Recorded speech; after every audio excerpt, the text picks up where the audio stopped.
Hello, Vlogalogue. So, oh boy, I seem to have sparked something in Niall, but that was funny. Anyway, I should note that I'm recording this having only seen Kevin and Niall's videos.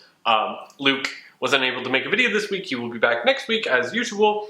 And Jocelyn has yet to put up her video because I'm recording this on Thursday night because of some last minute seat of my pants changes to my schedule that I've made, which prerequisite me recording this video today, right now, or it going up very, very late, / not at all, and I don't want to do that to the rest of the group, so here we are. I guess just commenting a little bit on last week, I really think I should sit down and think about these issues that I bring up in these videos a little bit more carefully and sort of phrase things out a little better.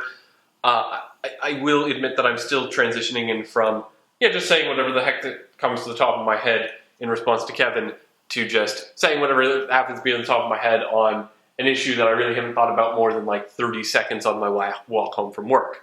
And that being said, yeah, I probably shouldn't have drawn the allegory between like vaccinations and stuff because yes, there is like 100% a debate, not a debate about that. Yeah, Niall's gonna kill me. Anyway, there's 100% not a debate about vaccinations. And Niall is 100% correct, I think, that at some point, the good of the many does need to outweigh the good of the few. And we need to, not kill children. Those are all very extremely valid points, and I wanted to make sure that was abundantly clear.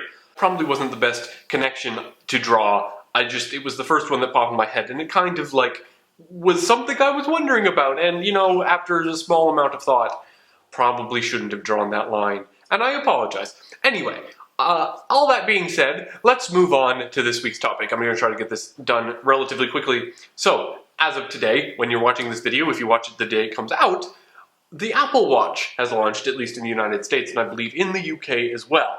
I have been wearing a smartwatch for quite some time, and I wanted to bring this up, or thought to bring this up after the conversation we had last week about communication, in that, we do get to this point, where people are on their phones all the time. I see it all over my campus, I see it all over the city, people are walking all over the place, they're checking their phones constantly, and now we're introducing this watch that will now display whatever we deem to be the important issues all the time and just be an intrusive alert. It's just 100% intrusive, and be like, yeah, boop, boop, boop, you should pay attention to me. And I'm right on your wrist, and you should look at me right now. And I think that's going to change a lot of, it does change, I can speak from experience, it changes a lot of interactions. And I think what there is going to be is the whole new thing of politics and politeness about when it's appropriate to look at your watch. Because it's not just checking the time anymore. And even then, regular watches have this whole, when is it rude to check the time and when is it not? And watches are going to have the whole thing. And it's going to develop over the next couple of years, just like I think you saw the whole smartphone culture develop over the past couple of years. And I want to know what you guys think that's going to look like. What would you consider to be the boundaries between rudeness and not rude in regards to smart watches and smart wearables in general? You have that whole issue with the Google Glass. What do you think of the Google Glass? I think the Google Glass is a pretty interesting concept, but it's even more I want your attention right now, and I have it immediately because I'm covering your eyes. I don't really know if I want a Twitter notification to be coming up in the middle of, a conversation or a class. Having it pop up and tap on my wrist and be just glance down at it, depending on the context, is one thing that I can deal with. There are certainly some really cool and interesting uses for Google Glass, but I don't think they're a day-to-day device. And I think that's what the explorers found and what Google has sort of realized is that, no, Google Glass isn't a replacement for the smartphone. You don't want to wear it all the time, per se. If you're out wandering around and exploring a new city, it would be perfect. Sitting down in a classroom and perhaps having it record notes and situations for certain people could be really, really useful. But I don't think it's a day-to-day device. But I do think smartwatches are. I personally, I think, except in a business setting where you wouldn't even want to, where it would be considered rude to check the time, oh boy, how long is this guy going to be talking for, sort of way.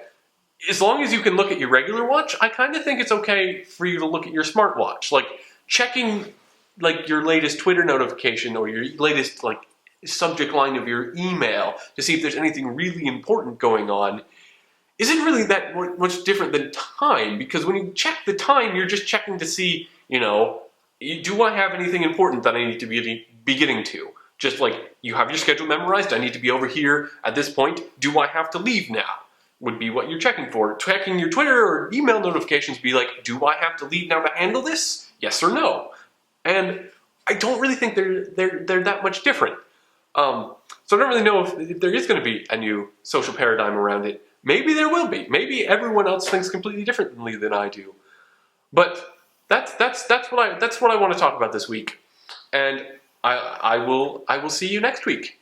I hope you all have a lovely week, and I'll see you then. Bye!